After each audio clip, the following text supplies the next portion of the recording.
नमस्कार दोस्तों, जय हिंद, वंदे मातरम। अपना सक्षम पॉइंट यूट्यूब चैनल पर एक बार फिर से आप सभी का हार्दिक स्वागत है। हम नाथ पब्लिकेशन की बुक भारतीय इतिहास पढ़ रहे थे, जिसमें मध्यकालीन भारतीय इतिहास का चैप्टर चल रहा था और मध्यकालीन भारतीय इतिहास में भी प्रांतीय राज्य के बारे में हम पढ़ रहे थे। कल की क्लास में हमने कुछ छोटे छोटे प्रांतीय राज्यों के जो सल्तनत काल में मध्यकाल में जो स्वतंत्र हुए कुछ छोटे प्रांतीय राज्य थे उनके बारे में पढ़ा और इसके साथ ही हमने बहमनी साम्राज्य के बारे में पढ़ा। अब एक और साम्राज्य बाकी रहा जो मध्यकाल में ही इस साम्राज्य की स्थापना की गई थी दो भाइयों के द्वारा, विजयनगर साम्राज्य। तो आज की क्लास में हम विजयनगर साम्राज्य के बारे में पढ़ने वाले हैं। तो करते हैं आज की क्लास को शुरू। विजयनगर साम्राज्य। विजयनगर साम्राज्य के इतिहास को जानने के लिए पुरातात्विक और साहित्यिक सभी प्रकार के स्रोत उपलब्ध है। हरिहर प्रथम का बागपल्ली ताम्रपत्र, बितरगुटा अनुदान, हरिहर द्वितीय का चन्नारायपट्टनम अभिलेख, देवराव द्वितीय का श्रीरंगम अभिलेख, इमादी नरसिंह का देवलापल्ली अभिलेख, विदेशी यात्रियों में इटली के निकोलस कॉन्टी 1420 ईस्वी तथा ईरानी यात्री अब्दुल रजाक 1442 में विजयनगर आए थे। विजयनगर साम्राज्य की स्थापना। इस साम्राज्य की स्थापना 1336 ईस्वी में हुई। विजयनगर विजय का शहर का नाम का उद्भव स्थानीय मातर देवी पंपा देवी के नाम से हुआ। इसके संस्थापक हरिहर व बुका थे। संगम नामक यादव राजा के पुत्र थे। ये पहले काकतीय प्रताप रुद्र देव के सामंत थे। बाद में कांपिली राज्य में मंत्री बने। मोहम्मद बिन तुगलक ने बहाउद्दीन गुरसाब के सागर कर्नाटक नामक स्थान पर विद्रोह करने पर उस पर आक्रमण किया। वह भागकर कर्नाटक के कंपिली के राजा के शरण में चला गया। मोहम्मद बिन तुगलक ने कंपिली को विजित किया। इसी समय हरिहर बुक्का को दिल्ली लाया गया, जहां इन्होंने इस्लाम स्वीकार कर लिया।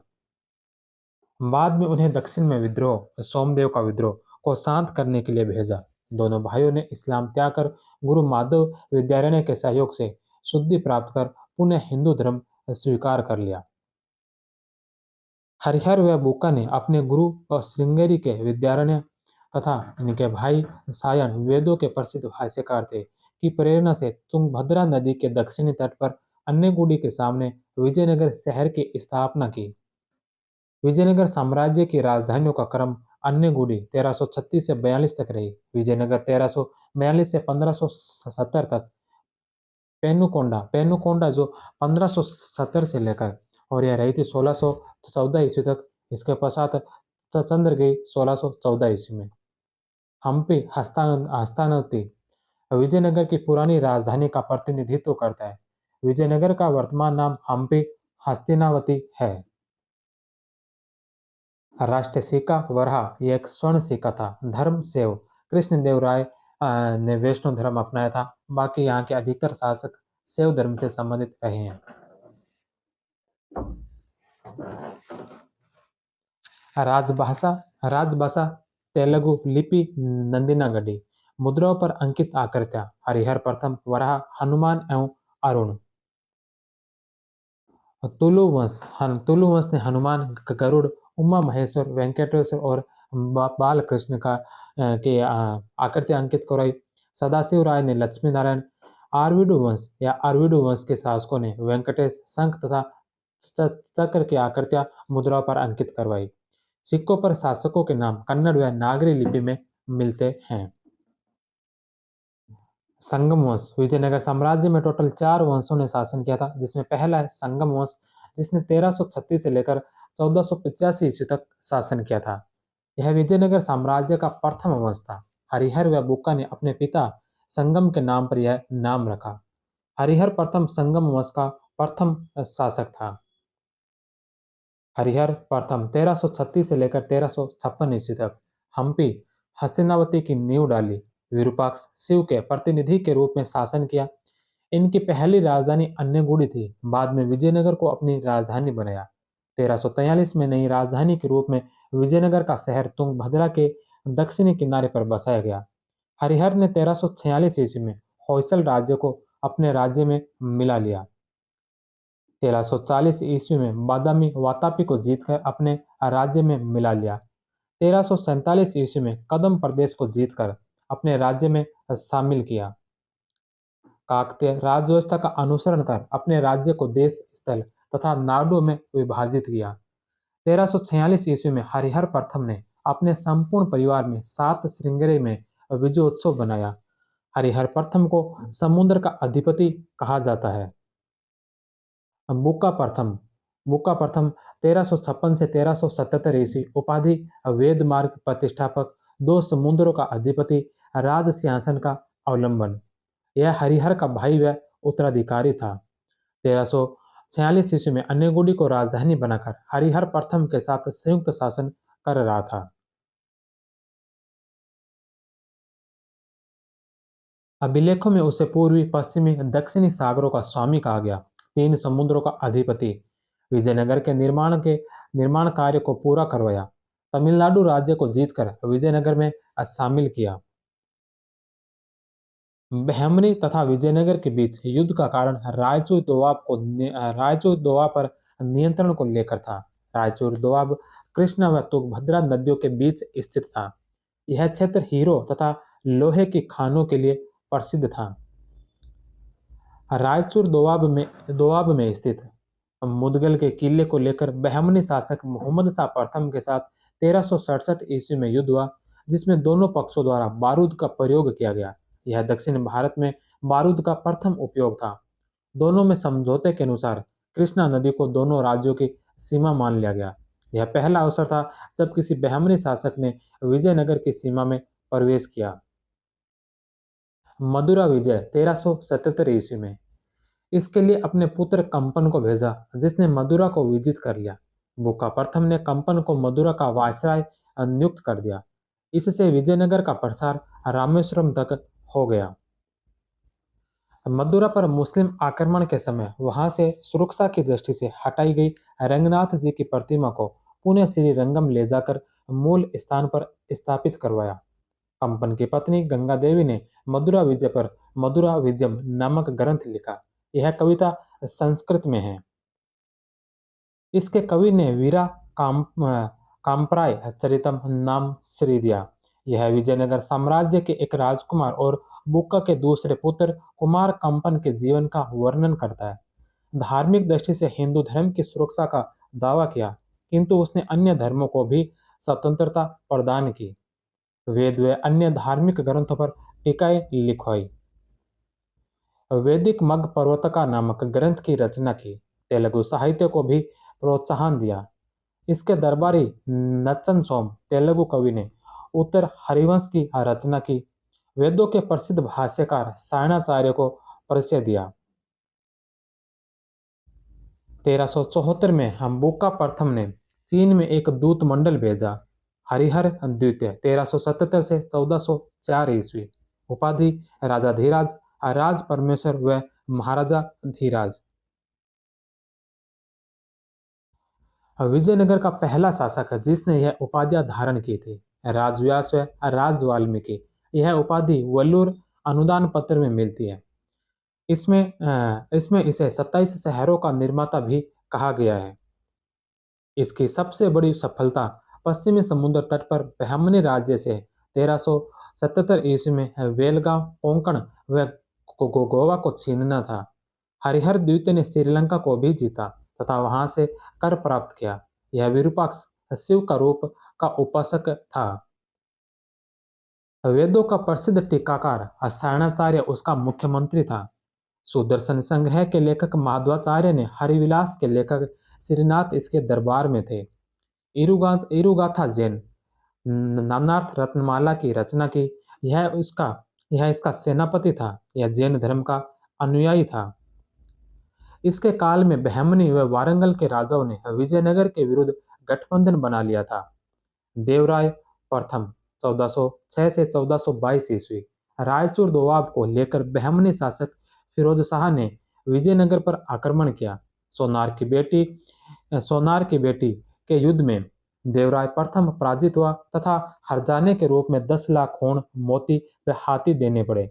अपनी बेटी की शादी फिरोज शाह के साथ करनी पड़ी। बांकापुर का क्षेत्र दहेज में दे दिया। दोनों के बीच 3 युद्ध हुए। तीसरे युद्ध में फिरोज शाह को पराजित कर दिया। देवराय प्रथम ने विजयनगर शहर की किलेबंदी व विस्तार किया। फरिश्ता के अनुसार देवराय प्रथम मुदगिल में रहने वाले मुदगिल में रहने वाले एक सोनार की बेटी परथल की सुंदरता पर मोहित था।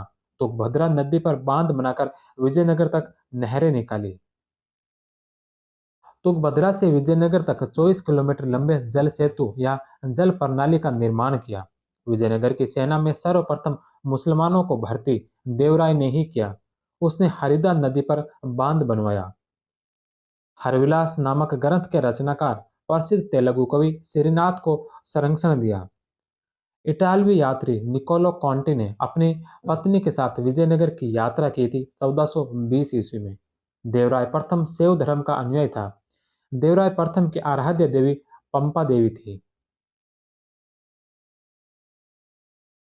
देवराय प्रथम ने सर्वप्रथम घुड़सवार सेना के महत्व को समझा तथा इसके लिए अरब मध्य एशिया से घोड़े मंगवाए। देवराय द्वितीय 1425 से 1425-26 ईस्वी।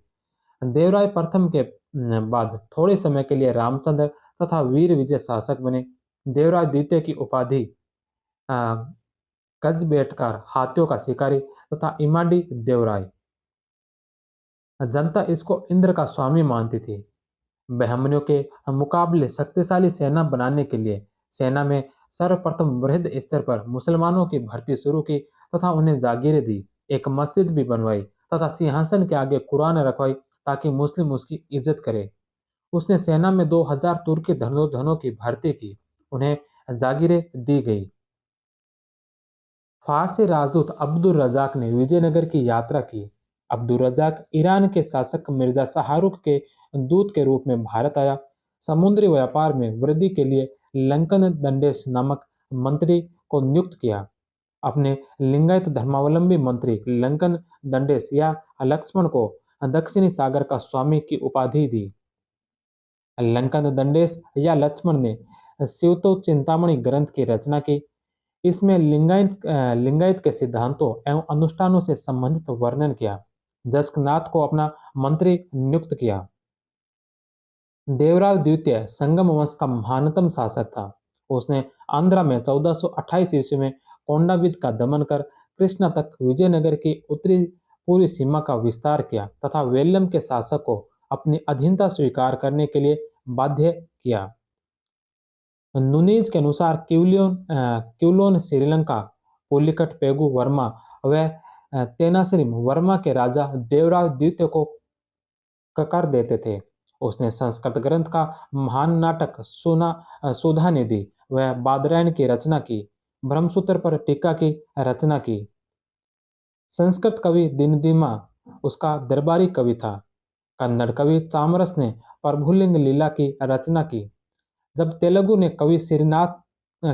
के कवि श्रीनाथ ने उसके दरबारी कवि दिनदिनमो दिनदिमा को शास्त्रार्थ में पराजित कर दिया तो देवराव द्वितीय ने उसे कवि सार्वभौम की उपाधि से सम्मानित किया और उस पर सोने के सिक्कों की कनकाभिषेक सम्मान सोने के सिक्कों की बौछार की। देवराव द्वितीय के पश्चात विजयराज द्वितीय अथवा प्रताप देवराय नामक व्यक्ति शासक बना। इसके पश्चात मल्लिकार्जुन शासक हुए। मल्लिकार्जुन जिन्होंने 1446 से 1465 ईस्वी तक शासन किया, प्रौढ़ देवराय के नाम से जाना जाता है। तटीय आंध्र पर अधिकार को लेकर विजयनगर व उड़ीसा की शत्रुता इस काल में चरम पर पहुंच गई। मल्लिकार्जुन को गजपति शासक उड़ीसा का कपिलेंद्र से पराजय का सामना करना पड़ा। इस अपमानजनक पराजय के आघात के कारण 1465 ईस्वी में मल्लिकार्जुन की मृत्यु हो गई। चीनी यात्री माहुआन ने 1451 ईस्वी में विजयनगर की यात्रा की। मल्लिकार्जुन का समसामयिक नाटककार गंगादास था। मल्लिकार्जुन के साथ विजयनगर साम्राज्य का पतन प्रारंभ हो गया। विरूपाक्ष द्वितीय 1465 से लेकर 1485 ईस्वी यह संगम वंश का अंतिम शासक था। इसकी हत्या इसके पुत्र ने की।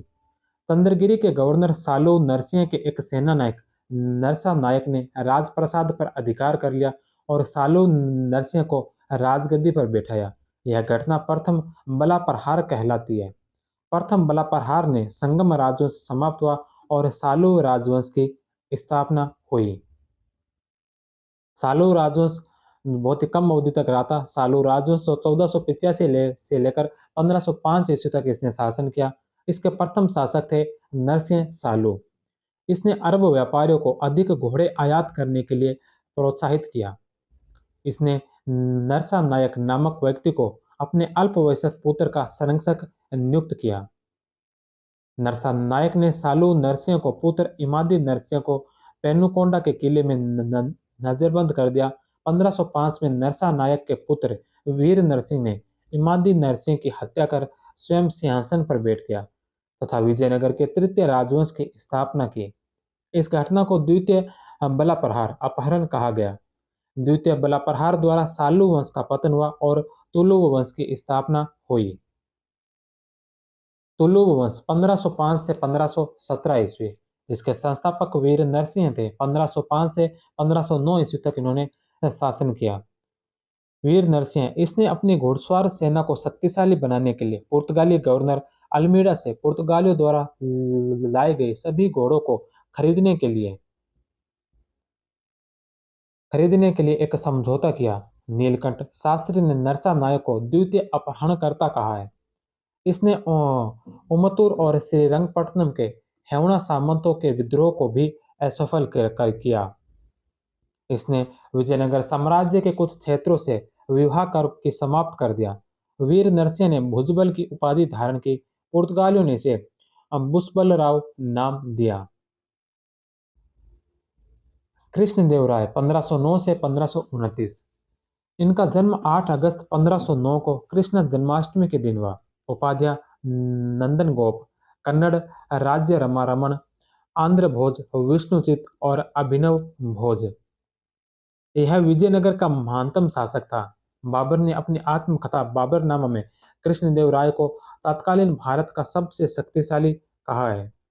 1509-10 में बिदर के सुल्तान महमूद शाह द्वितीय ने बीजापुर के आदिल शाह के साथ मिलकर विजयनगर पर आक्रमण किया।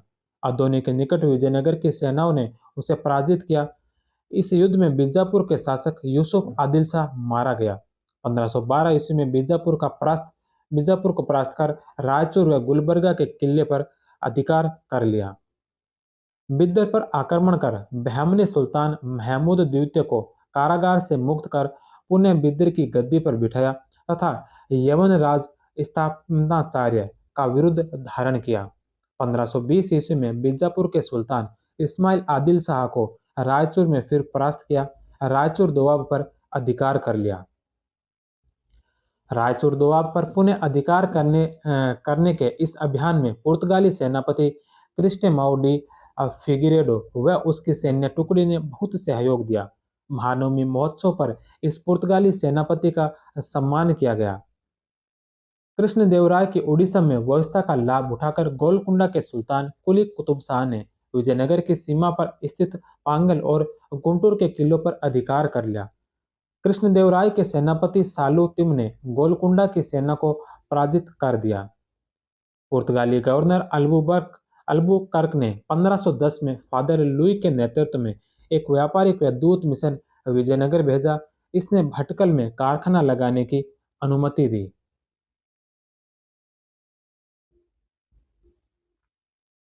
1510 ईस्वी के अंत में दूसरा दूत मंडल भेजा गया। कृष्णदेवराय ने आरंभ में पुर्तगालियों के प्रति तटस्थता की नीति अपनाई, परंतु जमोरिन के विरुद्ध पुर्तगालियों की विजय के बाद गोवा पर पुर्तगालियों का अधिकार हो गया। फारस की खाड़ी के बंदरगाह पहले ही पुर्तगालियों के अधिकार में थे। अरबी व फारसी घोड़ों का व्यापार पूर्णतः पुर्तगालियों के हाथों में था। अतः कृष्णदेवराय ने इनके प्रति उदारता की नीति अपनाई तथा पुर्तगाली भी व्यापार की सुविधा की दृष्टि से विजयनगर से मित्रता चाहते थे। अतः दोनों में मैत्री संबंध स्थापित हुए। पुर्तगाली यात्री डुआर्ट बारबोसा व डोमिंगो पायस ने विजयनगर की यात्रा की। उमतूर के सामंत शासक गंगाराय को पराजित कर श्रीरंगम तथा शिवसुंदरम पर अधिकार कर लिया। 1513 ईस्वी के मध्य उड़ीसा के गजपति नरेश प्रताप रुद्र गजपति को 4 युद्धों में परास्त किया। गजपतियों से तेलंगाना छीनने के बाद कृष्णदेवराय ने उनके राज्य उनके राज महेंद्र वर्मन नगर राजमुंद्री पर भी अधिकार कर लिया। पोतनूर सिहांद्री में कृष्णदेव राय ने 1516 ईस्वी में विजय स्तंभ स्थापित किया। प्रतापरुद्र ने संधि की याचना की, अपनी पुत्री का विवाह कृष्णदेव राय से कर दिया। बदले में कृष्णदेव राय ने विजित प्रदेश लौटा दिए। इस विजय के उपलक्ष्य में कृष्णदेव राय ने अपनी राजधानी में सिंहासन मंच का निर्माण करवाया, जिसे विजय भवन भी कहते हैं। 1513 ईस्वी में कृष्णदेव राय ने उदयगिरी विजय की। इसके पश्चात कृष्णदेव राय ने अपनी दोनों रानियों चिंता देवी और तिरुमाला देवी के साथ तिरुपति वेंकटेश्वर के दर्शन किए। उदयगिरी से कृष्णदेव राय बालकृष्ण की मूर्ति विजय स्मारक के रूप में ले आया तथा विजयनगर में कृष्ण स्वामी मंदिर में एक रत्न जड़ित मंडप में प्रतिमा की स्थापना की। संत व्यास राय ने प्रतिमा स्थापना समारोह के उपलक्ष्य में गीतों की रचना की। डेमिंगो पायस डेमिंगो पायस ने कृष्णदेव राय के लिए लिखा कि वह अत्यधिक विद्वान और सर्वगुण संपन्न नरेश है, जैसा शायद ही कोई अन्य हो सके। वह एक महान शासक एवं अत्यंत न्यायप्रिय व्यक्ति था। राजा मजले का कद है तथा गौरवर्णी और अच्छी कद काठी है। जो दुबलेपन के स्थान पर स्थूल है, उसके मुख पर चेचक के निशान हैं। विजयनगर की राजधानी की प्रशंसा में लिखा कि इसके बाजारों में संपूर्ण विश्व की कोई वस्तु नहीं, ऐसी कोई वस्तु नहीं जो न बिकती हो। मैंने जो देखा है वह उतना ही बड़ा था जितना बड़ा रोम। यह विश्व यह विश्व का अत्यधिक व्यवस्थित नगर है। डुआर्ट बारबोसा राजा की यह आज्ञा थी कि कोई भी व्यक्ति, चाहे वह किसी भी समुदाय का हो, अपनी इच्छा अनुसार बिना किसी भय के आ जा सकता है तथा कहीं भी रह सकता है। ऐसे व्यापार पर डुआर्ट बारबोसा ने लिखा कि मलक्का केम्बे के बिना नहीं रह सकता और केम्बे मलक्का के बिना, अगर उन्हें बहुत धनी और समृद्ध बनना है।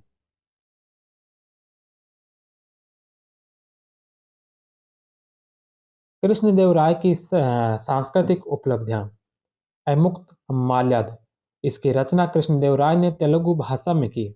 इसकी रचना 1511 में की। तेलुगु भाषा में रचित इसमें राजनीतिक विचारों व प्रशासनिक नीतियों की विवेचना है। इस ग्रंथ का वैष्णववाद का प्रभाव है। इस ग्रंथ में आलवार संत और विष्णुचित का उल्लेख है। साथ ही उनकी गोद ली हुई पुत्री अंडाल व भगवान रंगनाथ कृष्ण के बीच प्रेम का वर्णन है। इस ग्रंथ में लिखा है कि राजा को तालाबों एवं सिंचाई के अन्य साधनों एवं कल्याणकारी कार्यों द्वारा प्रजा को संतुष्ट रखना चाहिए। एक मुकुटधारी राजा को सदा धर्म को दृष्टि में रखकर शासन करना चाहिए। उसे कभी धर्म व न्याय की अवहेलना नहीं करनी चाहिए। राजा को अपने बंदरगाहों में सुधार करना चाहिए, जिससे कि उसके व्यापार को बढ़ावा मिले। उसे चाहिए कि जो विदेशी नाविक तूफानों, बीमारी और थकान के कारण इस देश में उतरते हैं, उनका उनकी राष्ट्रीयता के अनुसार ध्यान रखा जाना चाहिए।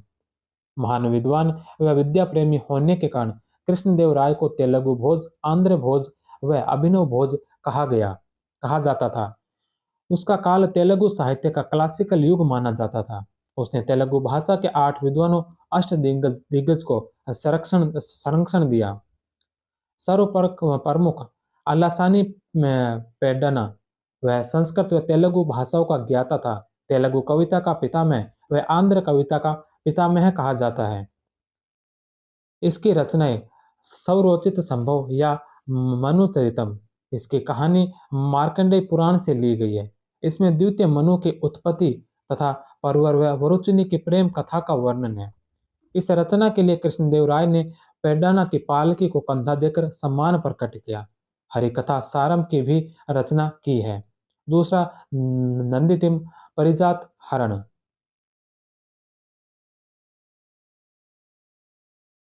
भट्टमूर्ति या रामराज भूषण की वसुचरित, नरस भूपाल्यम तथा हरिश्चंद्र नलोपाख्यानम की रचना की। ध्रुजटी यह शैव धर्म का अनुयायी था। इसने द्रविड़ कला पर कालहस्ती महात्म्य की रचना की। पिंगली सूरन इसने अपनी राघव पांडवीय रचना में रामायण व महाभारत की कथाओं का साथ साथ वर्णन किया है। इसने कला पूर्णोदय व प्रभावती प्रद्युमन की रचना की है। माद्य माद्यगारी मल्लना इसने राजेश्वर चरित्रम की रचना की है।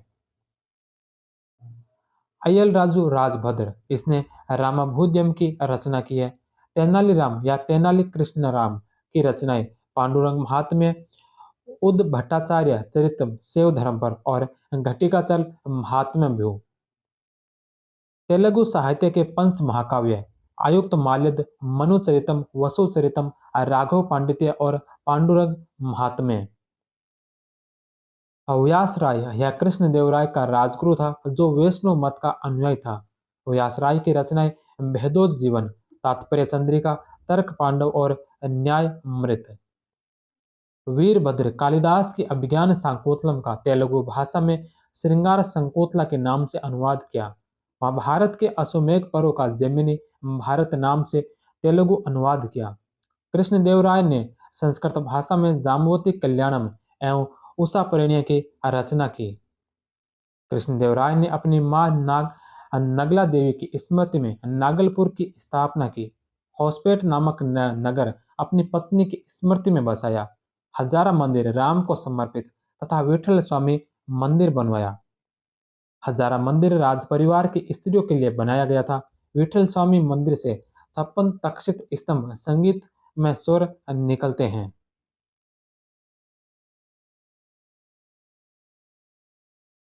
चिदम्बरम मंदिर का भी निर्माण करवाया।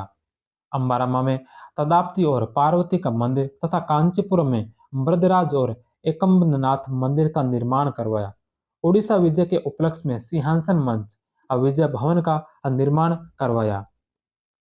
भूमि का सर्वेक्षण करवाया तथा कर निर्धारण किया। विवाह कर को हटा दिया। कृष्णदेव राय की दो रानियां थी, तिरुमला देवी और चिंता देवी। कृष्णदेव राय की वैष्णव धर्म में आस्था थी। वह अन्य धर्मों के प्रति भी सहिष्णु था। वेंकट द्वितीय के बाद अधिकतर नायकों ने अपनी स्वतंत्रता की घोषणा की। अभिलेख या दानपत्र और उनसे संबंधित शासक वेगिर वेलसी दानपत्र हरिहर प्रथम का, वित्रकूट अनुदान पत्र हरिहर प्रथम का, मित्र अभिलेख हरिहर द्वितीय का, चंद्रायपट्टन अभिलेख हरिहर द्वितीय का, कोलार्क अभिलेख कृष्णदेव राय का। इसके अलावा कौडबिंदु अभिलेख यह भी कृष्णदेव राय का।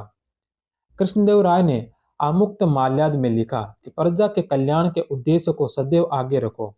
मुकुटधारी राजा को सदा धर्म पर दृष्टि रखते हुए शासन करना चाहिए। अच्युत देवराय 1529 से 1542 ईस्वी। कृष्णदेव राय ने इसको अपना उत्तराधिकारी नियुक्त किया। इसने राम राय के साथ संयुक्त शासन किया। इसके शासनकाल में वास्तविक शक्ति सल्कराज तिरुमल और चिन्ह तिरुमल के पास थी। अच्युत देव राय के साले थे। इसने दो अलग अलग स्थानों पर राज्याभिषेक करवाया, एक तिरुपति में और दूसरा कालाहस्ती में। इसके समय पुर्तगालियों ने तुतिकोरिन के मोती उत्पादन क्षेत्र पर अधिकार कर लिया था। इसके समय पुर्तगाली यात्री नूनीज ने भारत की यात्रा की। यह कुछ समय अच्युत देवराय के दरबार में भी रहा। नूनीज घोड़ों का व्यापारी था। इनकी पुस्तक क्रॉनिकल ऑफ फॉरनोस नूनीज है। अच्युत देवराव का विवाह पांड्य राजकुमारी वरदाम्बिका से हुआ। तिरु तिरुलांबा में वरदाम्बिका प्रणय काव्य में अच्युत देवराय व वरदाम्बिका के विवाह का वर्णन किया गया है। दरबारी कवि राजनाथ डिंडिम ने अच्युत देवराय के जीवन चरित्र और अच्युत रायाभ्युदयम काव्य की रचना की। महामंडलेश्वर नामक नए अधिकारी की नियुक्ति की। इनकी नियुक्ति नायकारों की स्वेच्छाचारिता रोकने के लिए की थी। अच्युत राय की मृत्यु के पश्चात तिरुमल ने उसके अवैसक पुत्र वेंकट प्रथम को शासक बनाकर संपूर्ण साम्राज्य का स्वामी बन गया। परंतु राम राय ने अंगूठी के कारागार में सदाशिव को मुक्त कर उसे शासक घोषित कर दिया। सदाशिव 1543 से 1567 ईस्वी तक यह कृष्णदेवराय का पुत्र व तुलुग वंश का अंतिम शासक था। इसके समय शासन की वास्तविक शक्ति आरवीडु वंश के मंत्री रामराय के हाथ में थी। रामराय ने दक्कन के सुल्तानों के झगड़ों में सक्रिय हस्तक्षेप किया। 1558 ईस्वी में बीजापुर व गोलकुंडा के साथ मिलकर अहमदनगर को लूटा। इसकी प्रतिक्रिया स्वरूप बरार को छोड़कर 4 बहमनी राज्यों, जिसमें बीजापुर, गोलकुंडा, अहमदनगर और बीदर, ने विजयनगर के विरुद्ध एक संघ बनाया। फरिश्ता के अनुसार गोलकुंडा के सुल्तान अली आदिल शाह ने यह संघ बनाया था।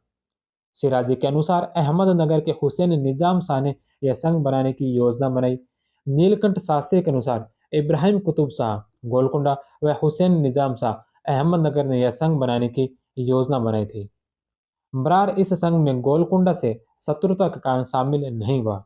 23 जनवरी 1565 ईस्वी में तालीकोट, राक्षस तागड़ी या बन्नी हट्टी का युद्ध हुआ। इसे कृष्ण का युद्ध भी कहा जाता है।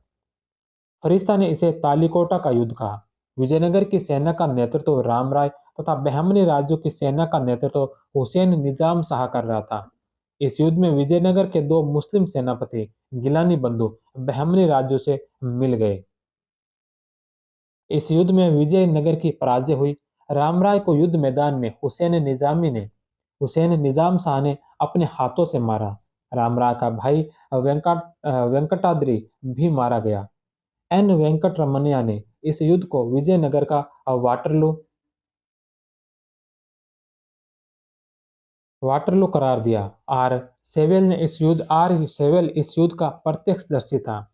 आर सेवेल ने ए फॉरगॉटन एम्पायर में लिखा कि संसार के इतिहास में कभी इतने वैभवशाली नगर का इस प्रकार सर्वथा सर्वनाश नहीं किया जैसा कि विजयनगर का।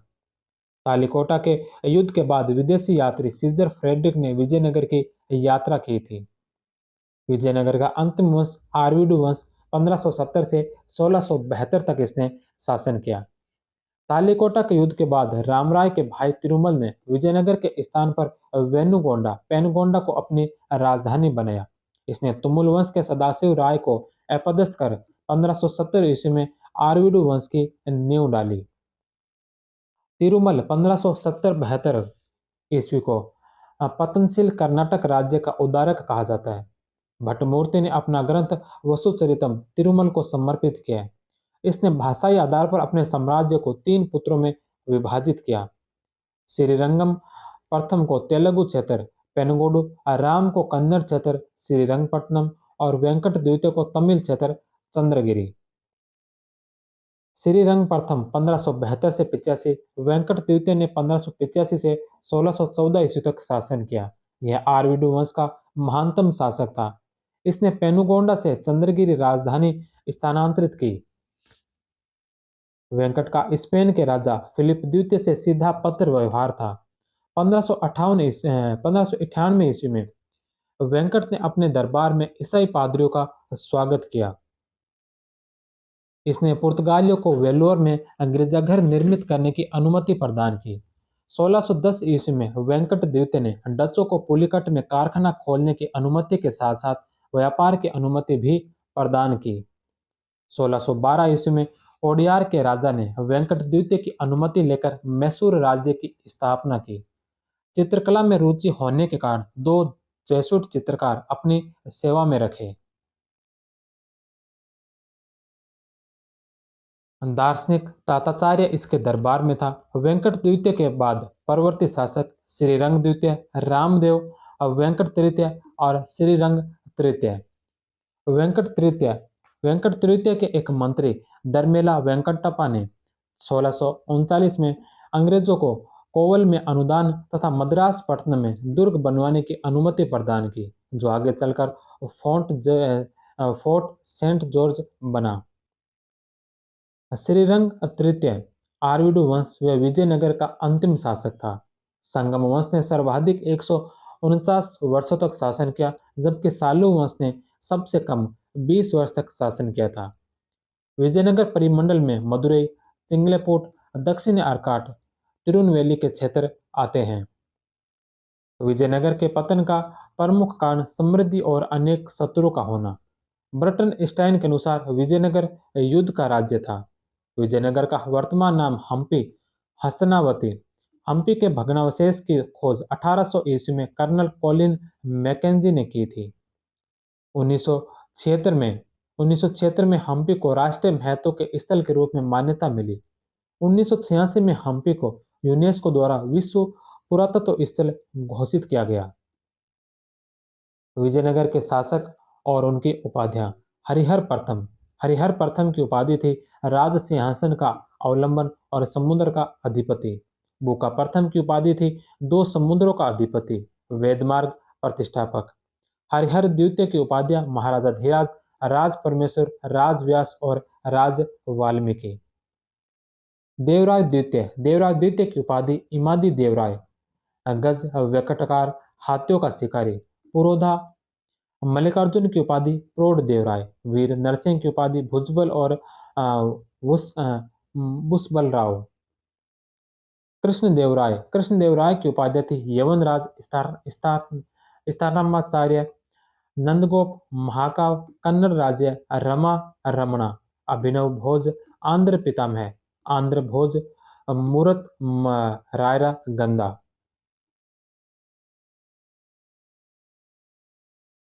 विजयनगर प्रशासन। विजयनगर राज्य का स्वरूप और मत देने वाले विद्वान। विजयनगर साम्राज्य को खंडीय राज्य कहा था बर्टन स्टाइन ने।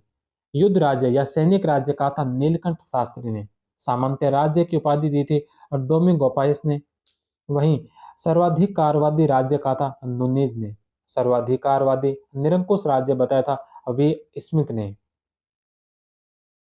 डोमिंगोपायस, राधेरमंड व हरमन कुल्के ने विजयनगर को सैन्य सामंतवादी राज्य कहा था।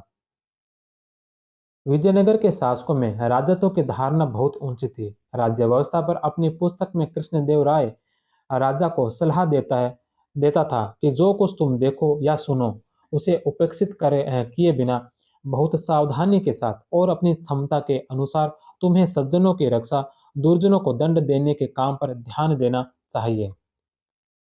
शासन प्रणाली राजतंत्रात्मक थी। राजा को राय कहा जाता था। चोल शासकों की भांति विजयनगर के शासक भी अपने जीवन में ही अपना उत्तराधिकारी नियुक्त कर देते थे। संयुक्त शासन की प्रथा प्रचलित थी। राजा के बाद युवराज का पद महत्वपूर्ण था। युवराज का राज्याभिषेक पट्टाभिषेक कहलाता था। युवराज के अल्पायु होने पर संरक्षक या प्रतिशासक की नियुक्ति की जाती थी। राजा सर्वोच्च न्यायाधीश होता था। केंद्रीय प्रशासन में तीन प्रकार की परिषदें थी। राज परिषद, जो राजा की सलाहकार समिति होती थी। यह परिषद राजा का अभिषेक करती तथा देश का शासन चलाती। दूसरी सामाजिक परिषद, इसमें प्रांतपति, अधीनस्थ सामंत, नायक तथा व्यापारिक निगमों के प्रतिनिधि शामिल थे। मंत्री परिषद, प्रधानमंत्री, उपमंत्री, विभागों के अध्यक्ष तथा राजा के निकटतम संबंधी इसके सदस्य थे। इसका प्रमुख अधिकारी प्रधानी या महाप्रधानी था। यह राजा व युवराज के बाद सबसे प्रमुख था। यह पेशवा या प्रधानमंत्री के समान था। मंत्रिपरिषद का अध्यक्ष सभा नायक कहलाता था। वेंकट विलास मंडप नामक सभागार में मंत्रिपरिषद की बैठकें होती थी। मंत्रिपरिषद की सदस्यता के लिए आवश्यक योग्यताएं: व्यक्ति विद्वान व राजनीति में निपुण होना चाहिए। उसकी आयु 50 से 70 वर्ष के बीच होनी चाहिए। वह शारीरिक रूप से स्वस्थ हो, राज परिवार से संबंधित हो तथा छल कपट से मुक्त हो। मंत्रिपरिषद के सदस्यों की संख्या सामान्यतः 20 होती थी। मंत्रियों को दंड नायक कहा जाता था। मंत्री ब्राह्मण, क्षत्रिय, वैश्य वर्ग से होते थे। विजयनगर साम्राज्य में दंडनायक व कार्यकर्ता नामक प्रशासनिक अधिकारियों की श्रेणियां भी विद्यमान थी। महानवमी के अवसर पर राजा की उपस्थिति अनिवार्य थी तथा महानवमी को ब्राह्मण के स्थान पर राजा ही पूजा अर्चना करता था। महानवमी विजयनगर का सबसे प्रसिद्ध राज्योत्सव था। विजयनगर के राजा समाचार्य की उपाधि धारण करते थे। केंद्रीय सचिवालय, माननीय प्रधान गृह मंत्री। रायसम या सचिव राजा के मौखिक आदेशों को लिपिबद्ध करता था। करनिगम लेखाधिकारी होता था। मुद्राकर्ता राज के मुद्रा रखने वाला। सर्वनायक मुख्य सचिव। सेनवोर लिपिक, जोरीखाना टकसाल विभाग, तेलुगु न्योगी सचिवालय में नियुक्त ब्राह्मण अधिकारी। केंद्रीय सचिवालय के पश्चात प्रांतीय शासन। एच कृष्ण शास्त्री के अनुसार विजयनगर 6 प्रांतों में विभाजित था। डेमिंगो पायस के अनुसार 200 प्रांतों में। प्रांतों को राज्य या मंडल कहा जाता था। कृष्णदेवराय के समय प्रांतों की संख्या सर्वाधिक थी। प्रांतों में प्रांत, राज्य, रेया, पाठक, चावड़ी या मंडल कहलाते। कुछ विद्वान मंडल को राज्य की सबसे बड़ी इकाई मानते हैं। कोटम या वलनाडु जिले को कहा गया और नाडु परगना या तहसील। मेला ग्राम 50 गांव का समूह, स्थल या सीमा। कुछ गांव का समूह उर है जो ग्राम को कहा जाता था, जो प्रशासन की सबसे छोटी इकाई होती थी। प्रांतों में सामान्यतः राज परिवार के व्यक्तियों को ही गवर्नर बनाया जाता था। राजकुमार को जब गवर्नर बनाया जाता तो उसे उदयार कहते हैं।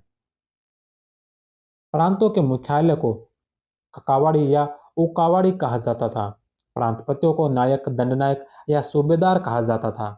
प्रांतों में कानून एवं व्यवस्था बनाए रखना इसका काम था।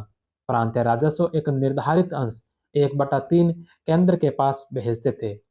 प्रांतों का विभाजन सैनिक दृष्टिकोण को ध्यान में रखकर किया जाता था। नायकार व्यवस्था, पोलीगर व्यवस्था विजयनगर की प्रांतीय व्यवस्था के हिस्सा थे। नायकार व्यवस्था सर्वप्रथम काकतीय राजवंश में विकसित हुई थी। नायक वे सेनानायक होते थे जिन्हें वेतन के बदले अथवा उनकी अधीनस्थ सेवा के रखरखाव के लिए विशेष भूखंड दिए जाते थे। राजा द्वारा जो अमरम या नायकटम कहलाते थे। अमरम भूमि का उपयोग करने के कारण इन्हें अमर नायक कहा जाता था। सैन्य भूधारण अधिकार को पडई पडईपुरु सर्वमान्यम भी कहा जाता था। पुर्तगाली यात्री नूनीज के अनुसार विजयनगर साम्राज्य में 200 नायक थे। अमरम 3 प्रकार का था। अमरम भंडारवाड़ा और मान्य। अमरम भंडारवाड़ा जो नायक के सीधे स्वामित्व वाली भूमि होती थी। नायक द्वारा मंदिर या धार्मिक संस्था को दी गई कर मुक्त भूमि। नायक राजा व कृषकों के बीच एक प्रकार का मध्यस्थ था। नायकार प्रांतों की सर्वाधिक संख्या तमिलनाडु में थी। नायकों को अमरम भूमि से प्राप्त आय का एक हिस्सा केंद्रीय खजाने में जमा करना पड़ता था। वह राजा की सहायता के लिए एक सेना भी रखनी पड़ती थी। नायकों के अधीन जो सरदार होते थे उन्हें ओलीगर भूस्वामी कहते हैं। ये अर्ध स्वतंत्र सामंत के समान थे। प्रांतीय गवर्नर व नायकार व्यवस्था में अंतर। प्रांतीय गवर्नर और नायकार अव्यवस्था।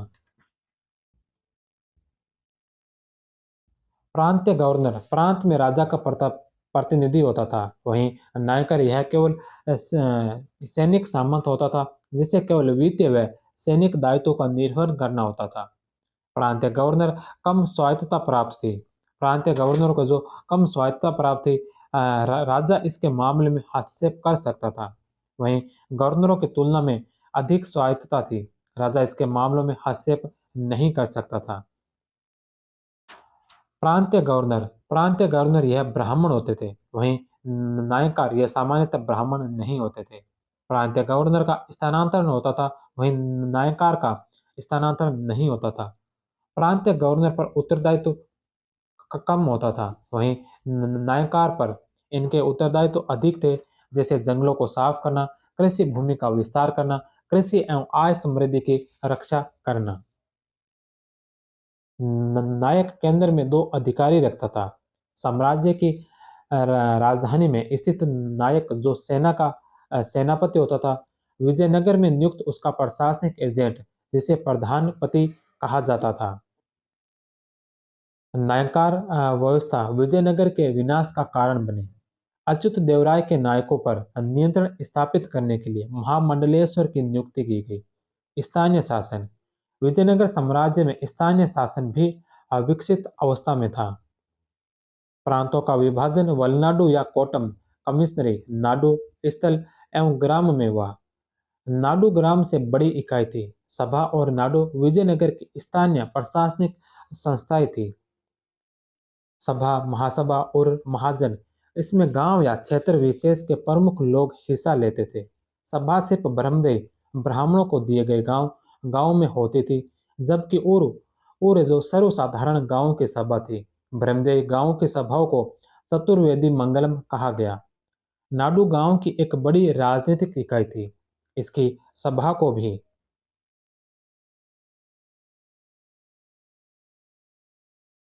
इसकी सभा को भी नाडू कहा जाता था। सदस्यों को नातवार कहा जाता था।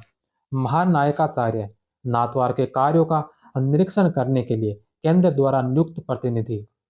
विजयनगर काल में स्थानीय शासन चोल शासन की तुलना में बहुत कमजोर हो गया था। स्थानिक ये अधिकारी देवालयों का प्रबंध करता था। अं- अंतरिमार स्थानीय सभाओं की पूर्ण स्वायत्तता पर नियंत्रण। मणियम ग्रामीण सेवक। तलियार या तलारा पुलिस का सिपाही या चौकीदार। आयंगार व्यवस्था विजयनगर के ग्रामीण प्रशासन की यह एक महत्वपूर्ण विशेषता थी।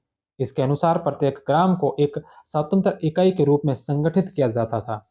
इस ग्रामीण शासकीय इकाई पर शासन करने के लिए 12 व्यक्तियों को नियुक्त किया जाता था। इन 12 शासकीय अधिकारियों के समूह को आयंगार कहा जाता था। इनकी नियुक्ति सरकार द्वारा की जाती थी। इनके पद वंशानुगत होते थे। ये अपने पदों को बेच या गिरवी भी रख सकते थे। कार्य अपने अधिकार क्षेत्र में शांति या व्यवस्था बनाए रखना। इनकी जानकारी के बिना संपत्ति को न तो स्थानांतरित किया जा सकता था और न ही दान। इन्हें वेतन के बदले लगान, कर मुक्त भूमि मान्यम प्रदान की जाती थी। प्रमुख आयंगार अधिकारी कर्णिकम भूमि के क्रय विक्रय संबंधी दस्तावेज रखता था। सेनते ओवा ग्राम का लेखाधिकारी, आय व्यय का हिसाब रखना। अंतरिमार ग्राम प्रशासन का अधिकारी। मनियम रेड्डी या गौड़ ग्राम प्रशासक। निर्निकर जल आपूर्ति करने वाला कर्मचारी। बेगरा मजदूरों और उनके वेतन। बेरोजगार व्यक्तियों की देखभाल करना। कुम्हार, लोहार, बढ़ई को गांव की आय से जो हिस्सा दिया जाता था उसे अंबाली, कोडागी और सौत्रिया कहा जाता था।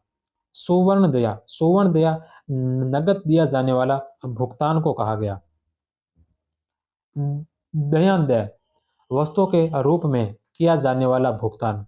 उंबली या उम्बलिगा व्यक्ति द्वारा की गई इस राज्य के सेवा के लिए दी गई लगान मुक्त भूमि।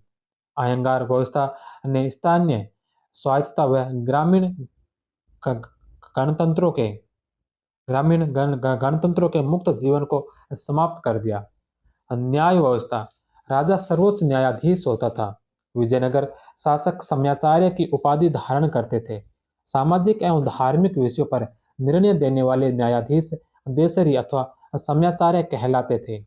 न्यायालय की भाषा संस्कृत थी। कानून की व्याख्या व निर्णय के लिए याज्ञवल्क्य के स्मृति तथा पाराशर संहिता पर माधव महान की टीका थे। न्यायालय के 4 प्रकार थे। 4 प्रकार न्यायालय के कौन से? शास्त्रीयता राजा का न्यायालय, मुद्रिता केंद्र द्वारा नियुक्त न्यायालय, चल सर्कल कोर्ट और प्रतिष्ठा जो ग्रामीण न्यायालय था। यह चारों न्यायालय पद सोपान में संगठित थे। दंड विधान कठोर था। मृत्युदंड, अंग विच्छेद व संपत्ति को जब्त करना प्रमुख दंड थे। अग्नि परीक्षाओं के उदाहरण भी मिलते हैं। केवल ब्राह्मण इन दंडों से मुक्त थे। पुलिस व्यवस्था विजयनगर साम्राज्य में पुलिस व्यवस्था सुसंगठित थी। पुलिस विभाग को कौलिकार कौलगर कहा जाता था। प्रांतों में नियुक्त विशेष पुलिस अधिकारी को कौलिकार कहलाते थे। आरासु स्वतंत्रम पुलिस व्यवस्था को बनाए रखने के लिए लिया जाने वाला कर। विजयनगर साम्राज्य में पुलिस का वेतन वैशालियों से होने वाली आय से दिया जाता था। वैशालियों पर लगने वाले कर को पेंका अब्दुल रज्जाक के अनुसार अथवा सोनम कहा जाता था। अब्दुल रज्जाक के अनुसार वैशालियों की आय 18,000 पेंका थी। सैन्य अव्यवस्था सैन्य विभाग को कंदाचार कहा जाता था। सैनिक छावनी को कड़ंगम कहा जाता था। सैन्य विभाग का मुख्य प्रबंधक महासेनापति दंड नायक था। सेना के प्रशिक्षण हेतु नियमित विद्यालय थे।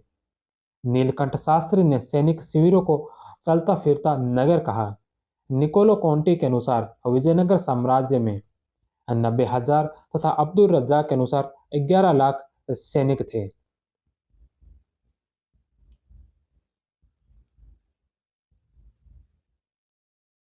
जो ब्राह्मण सैन्य अधिकारी दुर्गों की देखभाल करते थे उन्हें दुर्गदानिक कहा जाता था। विजयनगर साम्राज्य में सेना का मुख्य अंग घोड़े थे। घोड़ों की आपूर्ति पुर्तगालियों द्वारा की जाती थी। मुस्लिम सैनिकों की नियुक्ति भी की जाती थी। तोपखाने का प्रयोग भी किया जाता था। विजयनगर नरेशों के जहाज मालदीव में बनते थे। सैनिकों को वेतन नगद व जागीर दोनों रूप में दिया जाता था। नवविकसित प्रदेशों में निर्मित किलों को पटाईप्रू कहा जाता था। राजस्व प्रशासन विजयनगर साम्राज्य की कर प्रणाली कठोर थी। कर का निर्धारण भूमि की श्रेणी और फसल की उत्कृष्टता के आधार पर होता था। ऐसा अनुमान किया गया है कि राज्य की वार्षिक आमदनी 1,20,00,000 परादो स्वर्ण मुद्रा थी। 58 या 98 केंद्रीय राजस्व विभाग को कहा जाता था। कृषि प्रधान अर्थव्यवस्था होने के कारण लगान आय का प्रमुख स्रोत था। 15वीं व 16वीं शताब्दी में विजयनगर की अर्थव्यवस्था के सशक्त होने में कृषि विस्तार एवं निर्यात व्यापार का महत्वपूर्ण योगदान था। विजयनगर शासकों ने बांध, तालाब एवं कूपों का निर्माण करके कृषि को बढ़ावा दिया। वारम भूस्वामी तथा बंटाईदार के बीच कृषि आय की भागीदारी प्रणाली को कहा जाता था। राज्य उपज का राज्य उपज का 1/6वां भाग भूमि कर के रूप में वसूल करता था। भूमि कर को शिष्ट या राय रेखा कहा जाता था। शिष्ट राज्य की आय का मुख्य स्रोत था। विजयनगर साम्राज्य में विभेदकारी कर पद्धति लागू थी। कर निर्धारण हेतु भूमि को 4 भागों में बांटा गया: सिंचित भूमि, शुष्क भूमि, उद्यान और वन भूमि। लगान का निर्धारण भूमि से होने वाली पैदावार, उसकी किस्म, भूमि की उत्पादकता और उसकी स्थिति के अनुसार किया जाता था। ब्राह्मणों की भूमि से उपज का 1/20 अंश वसूला जाता था। मंदिरों की उपज से उपज का 1/30वां अंश वसूल किया जाता था। राजस्व नगद व जिन्स दोनों के रूपों में वसूला जाता था। नगद राजस्व को सिद्धदाय कहा जाता था। विजयनगर शासन द्वारा वसूल किए जाने वाले विभिन्न कर कदमाई, मगमाई, कनिकई, कतनम, कणम, वरम, भोगम, अवारी, पतम, इराई और कलयम। भूमि मापक भूमि मापक पट्टिकाओं या जरीबों के नाम: नदल कुल, राजवंत कोल, गंडराय और गंड कोल। लगान के अतिरिक्त मकान, पशुओं, संपत्ति कर, धोबी, नाई, भिखारियों, वेश्याओं, मंदिरों, उद्योगों व मनोरंजन पर भी कर लगता था। विजयनगर में जुलाहा वर्ग को मंदिर प्रशासन एवं स्थानीय कर वसूली में भागीदारी प्राप्त थी। कृष्णदेवराय के कौंडबिंदु शिलालेख में 59 वस्तुओं पर वसूल किए जाने वाले करों की दरों का उल्लेख है। सामाजिक करों में विवाह कर महत्वपूर्ण था, जो वर व कन्या दोनों पक्षों से लिया जाता था। विधवा विवाह को कर से मुक्ति थी। कृष्णदेवराय ने विवाह कर को समाप्त कर दिया। सदाशिव राय ने नाइयों को कर से मुक्त कर दिया, क्योंकि वह कंदोज नामक नाई की सेवा से प्रसन्न था। विभिन्न प्रकार की भूमि: भंडारवाद ग्राम यह सीधे राज्य के नियंत्रण वाली भूमि थी। इन ग्रामों के किसान राज्य को कर देते थे। ब्रह्मदेय ब्राह्मणों को दी गई भूमि कर मुक्त, देवदेय मंदिरों को दी गई कर मुक्त भूमि, मठापुर मठों को दी गई कर मुक्त भूमि। अमरम सैनिक और असैनिक अधिकारियों को उनकी सेवाओं के बदले प्रदान की गई भूमि। उबली ग्राम में कुछ विशेष सेवाओं के बदले दी गई वंशानुगत भूमि। रथ या खत रथ कोडेगे या खत कोडेगे युद्ध में शौर्य प्रदर्शित करने वालों या युद्ध में अनुचित रूप से मृत लोगों के परिवार को दी गई भूमि। कोटगी या कुतगरी बड़े भूस्वामियों, मंदिरों व ब्राह्मणों द्वारा खेती के लिए छोटे किसानों को पट्टे पर दी गई भूमि। एरीपति, इस भूमि के राजस्व का प्रयोग जलाशयों के रख रखाव के लिए किया जाता था। विजयनगर में सिंचाई के लिए पृथक विभाग नहीं था। सिंचाई व्यक्तिगत प्रयासों से की जाती थी। सिंचाई के प्रयास करने वालों को राज्य कर मुक्त भूमि प्रदान करता था, साथ ही राजस्व का एक भाग भी प्रदान करता था।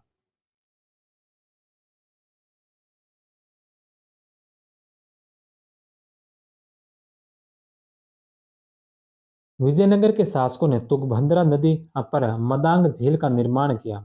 लावारिस संपत्ति का प्रयोग सिंचाई के साधनों की मरम्मत के लिए किया जाता था। दसाउंदा या कडकोडेज सिंचाई तंत्र में पूंजी निवेश से प्राप्त आय थी। अबुलराज, हरिद्रा नदी पर बांध बनाने वाला अभियंता। कसायुगता बढ़ई के लिए लिया जाने वाला कर। कुरुवाई, यह एक प्रकार का चावल था। मुद्रा, विजयनगर में स्वर्ण सिक्कों का सर्वाधिक प्रचलन था, जिससे साम्राज्य की आर्थिक स्थिति का पता चलता है। वरहा यह स्वर्ण सिक्का था 52 ग्रेन का। इसे विदेशी यात्रियों ने हूण, परदोष, पौन व पगोड़ा कहा है। प्रताप 26 ग्रेन का तथा फणम 5.5 ग्राम का सिक्का था। सोने के छोटे सिक्के थे। तार, चांदी का छोटा सिक्का। दोरहरे, यह चांदी का सिक्का था। जितल, तांबे का सिक्का। विदेशी मुद्राएं। विदेशी मुद्राएं क्रूजेडो पुर्तगाली थी। दिनार फारसी थी। फ्लोरिन और डुकेट इटली थी। तटीय क्षेत्रों में यह प्रचलित थे। सामाजिक व्यवस्था, लगभग सभी विदेशी यात्री लिखते हैं कि विजयनगर के निवासी धनी तथा संपन्न थे। वे अत्यधिक आभूषणों का इस्तेमाल करते थे। समाज में जाति प्रथा का प्रचलन था। सामान्यतः दो जाति श्रेणियों की चर्चा मिलती है, इदगई निम्न और वल्लगई उच्च। अस्पृश्यता का व्यापक प्रचलन था। अस्पृश्य वर्ग की स्थिति दयनीय थी। विजयनगर राज्य का सामाजिक जीवन वर्ण व्यवस्था पर आधारित था। अलसानी पेंडाना के मनुचरित्रम के अनुसार समाज में 4 वर्गों का अस्तित्व था। विप्रुलो ब्राह्मण, राजुलो क्षत्रिय, मोफिजे रतुलो वैश्य और नल जल तिवरु शूद्र। ब्राह्मण को समाज में सर्वोच्च स्थान प्राप्त था। उन्हें मृत्युदंड नहीं दिया जा सकता। सेना व प्रशासन उन्हें उच्च पद प्राप्त थे। ब्राह्मणों को दुर्गदानिक किले का अधिकारी नियुक्त किया जाता था।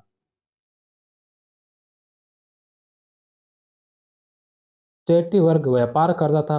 वे अच्छे लिपिक थे।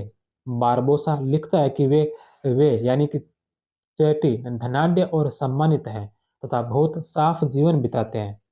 रेड्डी भी एक समुदाय था जिसका विजयनगर के तेलुगु प्रांतों में प्रभाव था। विजयनगर देवराज द्वितीय के काल में इनका प्रभाव अत्यधिक बढ़ गया। तत्सर बढ़ई, तत्तन स्वर्णकार, कालन लोहार, वीर पांचाल दस्तकार वर्ग, कुद्दी कृषक मजदूर, कंबलतर चपरासी, केकोलार जुलाहे, डोंबर और बाजीगर, तेलुगु नियागी। राजकीय सचिवालय में नियुक्त ब्राह्मण। विजयनगर में दास प्रथा प्रचलित थी। निकोलो कॉन्टी ने दास प्रथा का उल्लेख किया। मनुष्य के क्रय विक्रय को बेसबग कहा जाता है। बड़वा, उत्तर भारत से दक्षिण में आकर बसे लोगों को कहा जाता था। विजयनगर साम्राज्य में जुलाहों की सामाजिक स्थिति सबसे अच्छी थी। विजयनगर में साम्राज्य की प्रशंसनीय सेवा करने वाले व्यक्तियों को गांव में स्थल गौंडिक नियुक्त किया जाता था। मोरलैंड ने दक्षिण की आबादी निश्चित करने के लिए विजयनगर की सैनिक संख्या को आधार बनाया। स्त्रियों की स्थिति, विजयनगर समाज में स्त्रियों की स्थिति सामान्यतः उन्नत थी। यह स्थिति उच्च वर्ग से जुड़ी महिलाओं के लिए मान्य थी। राजप्रासाद में रहने वाली महिलाओं में अनेक ज्योतिषी, संगीत एवं नृत्य प्रवीण और राज्य की अंगरक्षिकाएं होती थी। कुलीन परिवारों की स्त्रियां सामान्यतः घर की 4 दीवारी में ही रहती थी। विजयनगर राज्य की कुछ प्रमुख महिलाएं: गंगा देवी, कुमार कंपन की पत्नी। मधुरा विजय, कंपन चरित्रम काव्य की रचना की। त्रिमल्लम, अच्युत देवराय कालीन संस्कृत कवियत्री जिसने चंपू शैली में वरदंबिका प्रणय लिखा।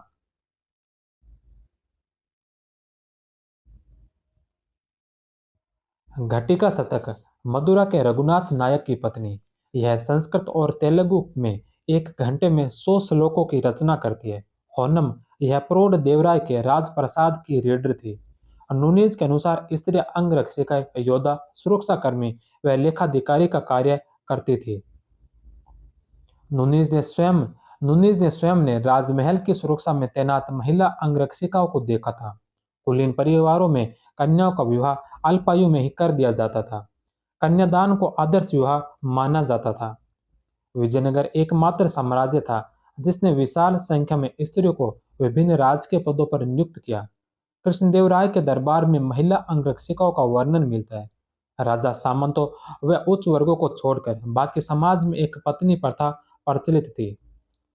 निकोलो कॉन्टी के अनुसार विजयनगर के राजा में 12,000 रानियां थी। देवदासी मंदिरों में देव पूजा के लिए रहने वाली स्त्रियां देवदासी कहलाती थी। डोमिंगो पायस के अनुसार विजयनगर में देवदासियों की स्थिति अच्छी थी। इन्हें आजीविका के लिए या तो भूमि दे दी जाती अथवा नियमित वेतन दिया जाता था। देवदासी प्रथम सर्वप्रथम उल्लेख पद्म पुराण में मिलता है। मौर्य काल की भांति विजयनगर काल में भी गणिकाओं को समाज में प्रतिष्ठित स्थान प्राप्त था। ये गणिकाएं 2 वर्गों में विभाजित थी। एक वे जो मंदिरों से संबंध थी और दूसरी वे जो स्वतंत्र जीवन यापन करती थी। गणिकाएं चाहे किसी भी जाति या समुदाय की हो, उनकी जाति एक ही होती थी। गणिकाएं शिक्षित होती थी। अधिकांश गणिकाएं धनाढ्य और विशेषाधिकार प्राप्त होती थी। सार्वजनिक उत्सव पर गणिकाएं अनिवार्यतः भाग लेती थी। गणिकाओं का समाज में हेय दृष्टि से नहीं देखा जाता था। समाज में पर्दा प्रथा नहीं थी। विधवाओं का जीवन बहुत हेय तथा अपमानजनक था। दहेज प्रथा प्रचलित थी।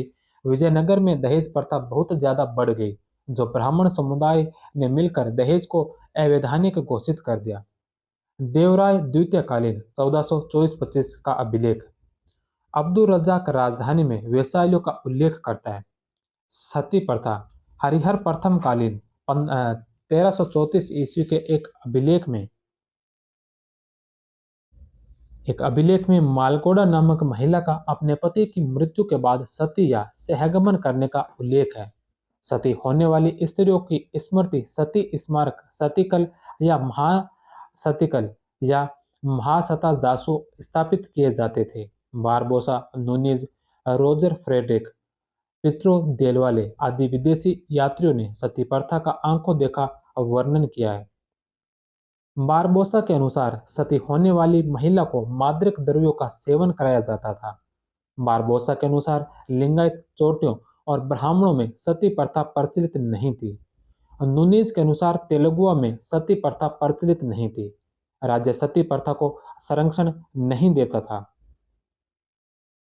गंडपद्र युद्ध में वीरता दिखाने वाले पुरुषों द्वारा पैर में पहने जाने वाला कड़ा। व्यापार अब्दुल रज्जाक के अनुसार विजयनगर में 356 बंदरगाह थे। पश्चिमी तट मालाबार पर विजयनगर का सबसे महत्वपूर्ण बंदरगाह कालीकट कोझिकोड था। विजयनगर का व्यापार मलाया, वर्मा, चीन, अरब, ईरान, अफ्रीका, अबिसीनिया तथा पुर्तगाल से होता था। कपड़ा, चावल, सोरा, चीनी, अदरक, मसाले व काली मिर्च का निर्यात किया जाता था। हीरो का भी निर्यात किया जाता था। हीरे के खाने कृष्णा नदी के तट पर कुर्नूल तथा अनंतपुर में थी। आयात की जाने वाली वस्तुएं घोड़े, मोती, तांबा, कोयला, पारा, रेशम का किया जाता था। सर्वाधिक आयात घोड़े का होता था। बहमनियों ने उत्तर भारत में हाथियों के व्यापार को अवरुद्ध कर दिया। इस कारण विजयनगर साम्राज्य द्वारा श्रीलंका और पेगु से हाथियों का आयात किया जाता था। उन्नतशील कृषि एवं निर्यात व्यापार के कारण विजयनगर की अर्थव्यवस्था काफी मजबूत थी। स्थानीय व्यापार को प्रोत्साहन देने के लिए नगरों में नियमित रूप से मेलों का आयोजन किया जाता था। मेलों का आयोजन समीप के कस्बों के व्यापार संघों द्वारा किया जाता था। व्यापार संघों के अध्यक्ष को पट्टन स्वामी कहा जाता था। वस्त्र, इत्र, खान खनन धातु शोधन एवं धातु के बर्तन बनाना प्रमुख उद्योग थे। धातु कर्म व्यवसाय सर्वाधिक उन्नत अवस्था में था। छोटे व्यवसायों में सर्वाधिक महत्वपूर्ण गंदही व्यवसाय था। कालीकट में जहाजों का निर्माण होता था। शिक्षा एवं मनोरंजन मंदिर, मठ व अग्रहार शिक्षा के केंद्र थे। अग्रहारों में मुख्यतः वेदों की शिक्षा दी जाती थी। राज के सेवा के इच्छुक विद्यार्थियों के लिए भाषा व गणित की शिक्षा देने वाले विशेष विद्यालय थे। विजयनगर के शासकों ने विद्यालय स्थापित करने के प्रयास नहीं किए।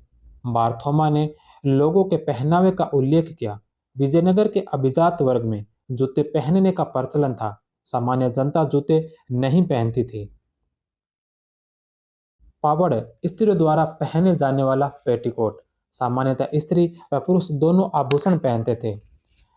नाटक व यशगान मनोरंजन के बहुत लोकप्रिय साधन थे। यशगान विजयनगर की ही देन थी। अब बोमलाट एक छाया नाटक था जिसका आयोजन मंडपों में किया जाता था। वीणा सर्वाधिक प्रसिद्ध और लोकप्रिय वाद्य यंत्र था। डंडों के खेल को कोलटम नाम से जाना जाता था। शतरंज व पासा लोकप्रिय खेल था। कृष्णदेवराय शतरंज के खिलाड़ी थे। शतरंज विजयनगर का राष्ट्रीय खेल था। इसमें योग्यता प्राप्त करने वाले को राज्य की ओर से पारितोषिक मिलता था। अभिजात वर्ग के स्त्री व पुरुष दोनों जुआ खेलते थे। घुड़दौड़, मुर्गों व भेड़ों की लड़ाई आदि भी मनोरंजन के साधन थे। महानवमी का त्यौहार विजयनगर का प्रमुख राज्य उत्सव था। यह उत्सव देवी दुर्गा को प्रसन्न करने के लिए किया जाता था। स्थापत्य विजयनगर वास्तुकला का केंद्र हम्पी था। विजयनगर में मंदिर स्थापत्य की प्रोविदा शैली थी। यह बेसर शैली का ही एक रूप थी। अब विशेषताएं, कल्याण मंडप, 1000 स्तंभों का मंडप व अमान मंडप, देवता की देवता की पत्नी के लिए पृथक मंडप बनाए गए थे। कल्याण मंडप में देवता का विवाह समारोह मनाया जाता था। अलंकृत स्तंभ व छतों पर स्तंभों के नीचे करंड सज्जा थी। स्तंभों के ऊपर दरियाई घोड़ों की मूर्तियां स्थापित थी। गोपुरम अब बड़े हो गए। उन्हें राया गोपुरम कहा जाता था। भवन निर्माण में उल्टी ओरी का प्रयोग किया जाता था। मंदिरों में राजा रानी की मूर्तियां स्थापित की जाती थी। तिरुपति तिरुपति मंदिर में कृष्णदेवराय और उसकी पत्नियां तिरुमल व चिंता देवी तथा वेंकट प्रथम आदि की मूर्तियां हैं। विजयनगर में कांस्य मूर्तियां तिरुपति मंदिर से प्राप्त होती है। चिदंबर मंदिर का चिदंबर मंदिर का निर्माण कृष्णदेव राय ने 10,000 पौंड का राजस्व देकर करवाया था। विजयनगर वास्तुकला की शैली को शैली के अंतिम शैली को मधुरा शैली कहा जाता है, क्योंकि इसे सर्वाधिक प्रोत्साहन मधुरा के नायकों ने दिया। हम्पी की स्थापत्य संरचनाएं, हजारा राम मंदिर देवराय प्रथम ने बनवाया। महानवमी डिब्बा, हजारा मंदिर के सामने राजा का भवन नामक संरचना के दो भाग है, आम दरबार और महानवमी डिब्बा। महानवमी डिब्बा को डोमिगोज पायस ने विजय भवन कहा है।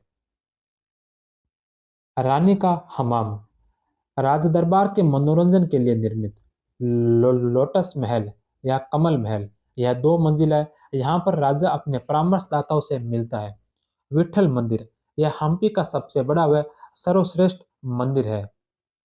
नीलकंठ शास्त्री के अनुसार इसका निर्माण देवराय द्वितीय के समय प्रारंभ हुआ तथा अच्युत देवराय के शासन काल तक जारी रहा, किंतु इसका निर्माण कभी भी समाप्त नहीं हुआ। तुलुवंशी शासक वीर नरसिंह भी इसके निर्माण से संबंधित थे। यह विष्णु विठोबा का मंदिर है। इस मंदिर के 56 तक्षित स्तंभों को ताड़ित करने पर संगीत में स्वर निकलते हैं, अतः इसे सारेगामा स्तंभ भी कहा जाता है। इसमें पत्थर का बना गरुड़ मंडप देवता का रथ है। अन्य मंदिर, अनंत सेन मंदिर होसपेट के निकट, ताड़पत्री का रामेश्वर मंदिर, श्रीरंग स्थित घोड़ा दरबार या शेषगिरी मंडप। लिपाक्षी मंदिर ने नंदी की सबसे बड़ी एकात्मक मूर्ति मिली है। चित्रकला। विजयनगर की चित्रकला लिपाक्षी कला के नाम से जानी जाती है क्योंकि इस कला के साक्ष्य लिपाक्षी मंदिर से मिले हैं। इसके विषय रामायण व महाभारत से लिए गए हैं। यक्षिणी शैली।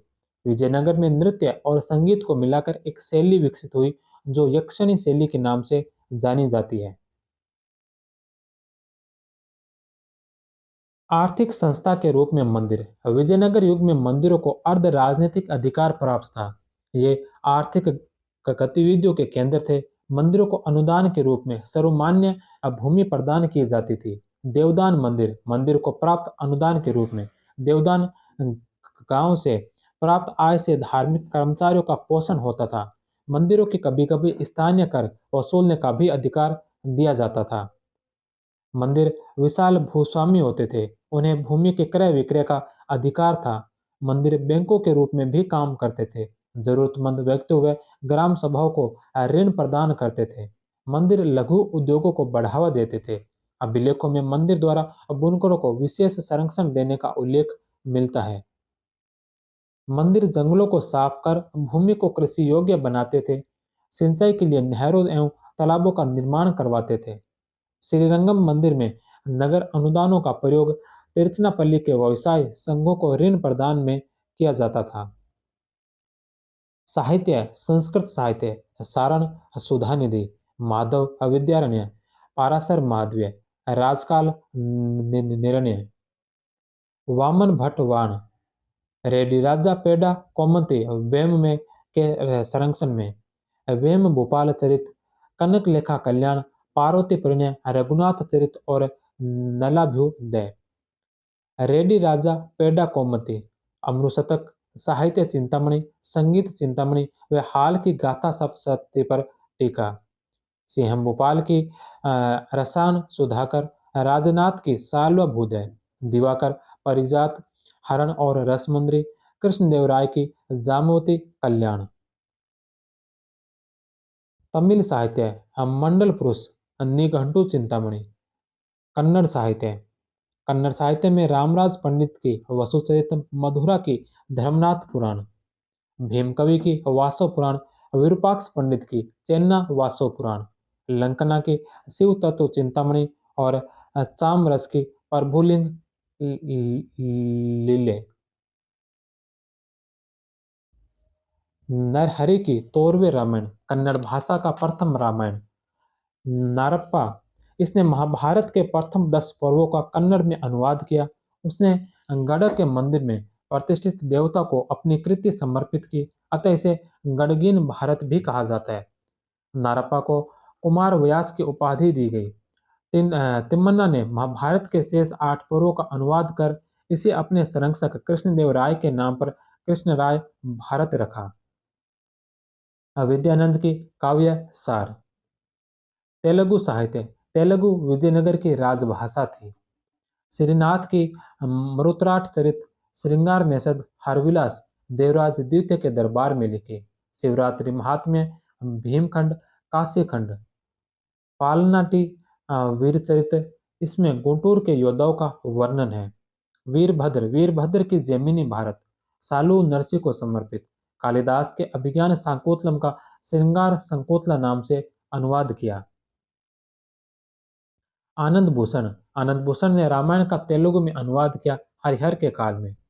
वामभेर पोतन ने भागवत पुराण का तेलुगु अनुवाद किया। नानख्या ने महाभारत का तेलुगु अनुवाद किया देवराय द्वितीय के काल में। विजयनगर के संबंध में विदेशी यात्रियों का कथन। देश में अधिकांश अच्छी कृषि जोत है एवं भूमि बहुत उपजाऊ है। सैनिकों की लगभग संख्या 11 लाख है। अब्दुल रज्जाक। अब्दुल रज्जाक ने कहा था कि विजयनगर राज्य में 300 बंदरगाह है। नगर बहुत विस्तृत व सघन बसा हुआ है। भारतीय हीरो पेगु की लालमणि, चीन और अलेक्जेंड्रिया की रेशम, सिंदूर, कपूर, कस्तूरी तथा मालाबार के चंदन, काली मिर्च के व्यापार का मुख्य केंद्र था। यह बात कही बारबोसा ने।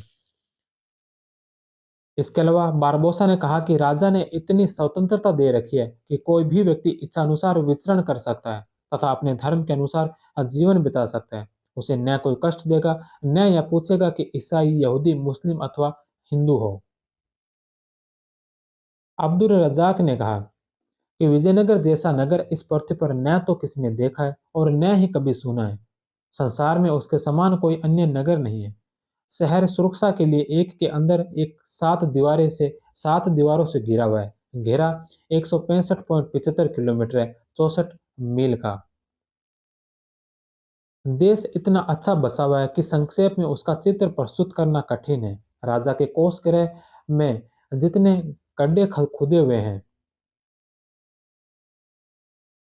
उनमें पिघला हुआ सोना भर दिया गया, जिसकी ठोस सिलाई बन गई। देश के सभी उच्च एवं निम्न जातियों के निवासी यहाँ के बाजार की कारीगरी भी जवाहरत एवं आभूषण पहनते हैं। अब्दुल रजाक। इसके अलावा निकोलो कॉन्टे ने कहा कि नगर का घेरा 60 मील था, जिसमें प्राय 90,000 व्यक्ति शस्त्र धारण करने के योग्य थे। डोमिगोज पायस ने कहा कि यह संसार का सबसे सुंदर एवं संपन्न शहर है, जहाँ सभी वस्तुएं प्रचुर मात्रा में उपलब्ध है। राजा के पास अत्यधिक मात्रा में धन, सैनिक, हाथी है।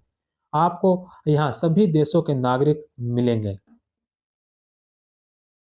डोमिगोज पाइस ने आगे कहा कि कृष्णदेवराय महान विद्वान एवं न्यायप्रिय शासक है। वह विदेशियों को सम्मानित करता है। कभी कभी क्रोधावेश का दौरा भी आ जाता है। डोमिगोज पाइस ने कहा कि मैंने जो देखा वह विजयनगर उतना ही बड़ा था जितना बड़ा रोम। यह विश्व का अत्यधिक व्यवस्थित नगर था। राजा का महल लिम्बन के सभी महलों से बड़ा था।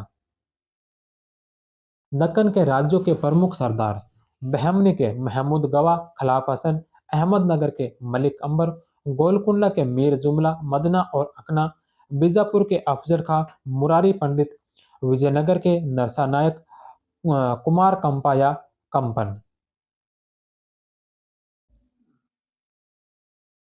विजयनगर व बहमनी साम्राज्य में आए विदेशी यात्री यात्री किस देश से आए थे, कब आए थे और कौन से शासक के काल में आए थे? इब्न बतूता मोरक्को से आया था 14वीं शताब्दी में, हरिहर प्रथम के समय। निकोलो कॉन्टे इटली से आया था 1420-21 ईस्वी में, देवराय प्रथम के समय। अब्दुल रजाक फारस से आया था 1443-44 ईस्वी में, देवराय द्वितीय के समय। एथेनेसिस निकेतन रूस से आया 1470-71 में, मोहम्मद तृतीय बहमनी के समय।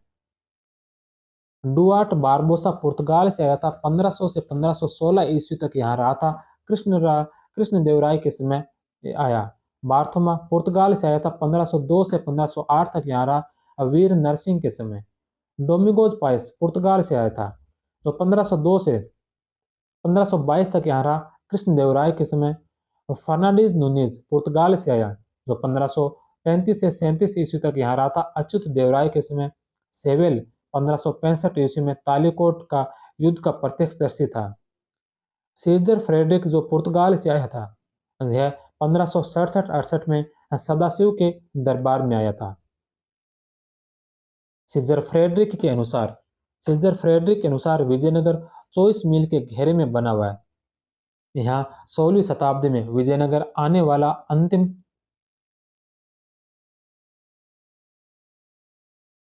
अंतिम यात्री था। निकोलो कॉन्टी वेनिस इटली का यात्री था।